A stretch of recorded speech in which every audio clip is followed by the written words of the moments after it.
So let's go ahead and create our very first plan. First thing I'm gonna do is click the plus button, and then I'm gonna enter a plan name. So this is for our mobile development team, and I'm gonna type in mobile plan, there we go.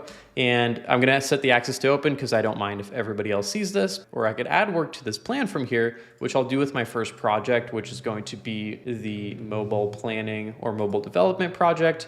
I could select a team optionally that's in charge or related to that board. I'm gonna leave that blank. I could add more right here, but I'll show you how to add more once you actually create the plan. So let's get this created. And we now have our plan with our project of mobile development. And if I expand that, I now see all of my work items. So let's go ahead and add one more project to this plan that I want to see, since plans are really great at rolling up multiple projects into one place, showing you all of your dependencies, showing you all of your timelines. And it's a really good general overview of multiple projects in one general area. So to do that, we'll go to the mobile plan and we'll click on plan settings. In here, we're going to have an option for work item sources. And we already have the project of mobile dev being brought in. Let's just add one more. I'm going to add project mobile program, and I'll add one more project of mobile platform. That way we have all of our mobile stuff inside of this particular plan. And I'll also go over some of the other general settings. You could change the name of your plans right in here, go over the scheduling in terms of how you want to actually see these, estimate in days or story points. You could choose different dates and timeframes for visualizing, and a couple of other options down below. There's also saved views, which I'll show you exactly how to create these and why they're super powerful, especially for multiple teammates and potentially stakeholders when viewing these plans. There's a couple more here. You could exclude certain things, certain work items if you'd like. You could remove certain work items or find certain work items that are going to be associated with this plan, or you could adjust permissions on this to make sure that specific people that need access have access. Let's go ahead and head back to our plan, and now we have all three projects listed in our plans view. Real quick,